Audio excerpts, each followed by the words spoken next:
नमस्कार। आप सभी को डी न्यूज़ में बहुत बहुत स्वागत है और उम्मीद करते हैं कि आप सभी स्वस्थ और सुरक्षित होंगे। चुनाव के पहले, चुनाव के दौरान, चुनाव के बाद महाराष्ट्र के पूरे पॉलिटिकल इन्वायरमेंट में खलबली मची हुई है। लोगों को पता ही नहीं है कि सरकार कब तक रहेगी, कब टूट जाएगी, कौन किसके गठबंधन में जा रहा है, कौन किसके गठबंधन में नहीं जा रहा है। आगे का जो चुनाव इस साल होने वाला है उसमें किसके किसके बीच गठबंधन होगा, किसी को कुछ नहीं पता है। सब एक आप कहिए कि बंद डिब्बे में 6-7 कंकड़ हैं और उसको हिला रहे हैं, सब एक दूसरे से लड़ रहे हैं। लेकिन चुनाव के बाद कुछ चीज़ें बड़ा मुखर होकर आई है और उसमें एक चीज़ है कि अजीत पवार गुट की लंका लग गई। और वो लंका ऐसी लगी है कि एक तरफ से उनके चाचा जी बिना अपने को हारे इस उम्र में जाके हर जगह जाके इलेक्शन के कैंपेनिंग करके साथ में सिंपैथी वोट भी लेके, and there is nothing wrong कि कोई सिंपैथी वोट ले, उन्होंने जड़ें हिला दी अजीत पवार साहब की।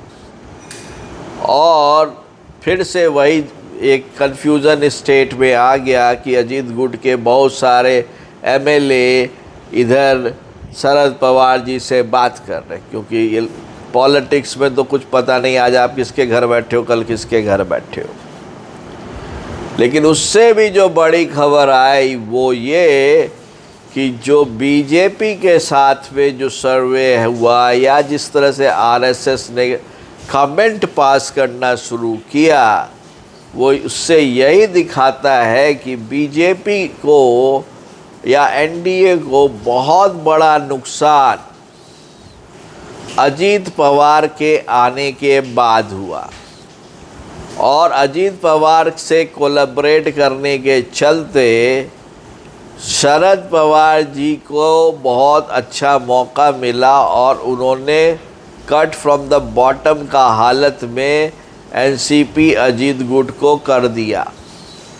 इवन वो ये भी दिखा कि जिस तरह से हम्बल नेचर की तरह अजीत पवार ने बोला कि हम फिर से आगे बढ़ेंगे, हम अपने कार्यकर्ताओं में उमंग लाएंगे। जिस तरह से प्रफुल्ल पटेल की जो एक बॉडी लैंग्वेज थी जब उनको कैबिनेट बर्थ नहीं मिला, वो एक सरेंडर एटीट्यूड वाली थी। प्रफुल्ल पटेल एक दबंग नेता है महाराष्ट्र की राजनीति में और वो बहुत सालों तक कैबिनेट बर्थ रखे हैं। लेकिन उनका ये कहना कि हम लोग वेट करेंगे, ये बहुत बड़ा कमेंट है और बहुत बड़ा सिचुएशनल एस्पेक्ट है जहाँ पे उनको वे आउट नहीं पता चल रहा है।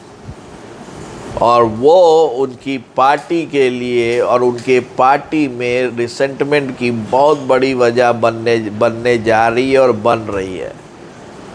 अब उस सिचुएशन में ये हो गया है कि शरद पवार जी ने जनता के बीच में जाकर ये प्रूफ कर दिया कि मेरे भतीजे ने मेरे साथ गलत किया। और इधर नरेंद्र मोदी कैबिनेट में कैबिनेट का पोजीशन नहीं मिलने के चलते शरद पवार जी का जो स्टेटमेंट था वो और पुख्ता हो गया कि जो अपने चाचा के साथ ऐसे कर दिया, क्या गारंटी है कि वो इधर ना करे। और आप हो सकता है कि एक सिचुएशन आ सकता है इस बार इलेक्शन में जहाँ पे आप देखोगे कि ना तो अजीत गुट महाअघाड़ी में होंगे और ना ही एनडीए में होंगे। और इस सब परिप्रेक्ष्य को देखते हुए ये लग रहा बहुत में कोई दो मत नहीं है कि महाराष्ट्र के चुनाव में यदि किसी की सबसे ज़्यादा हवा निकली है तो वो एनसीपी अजीत गुट है,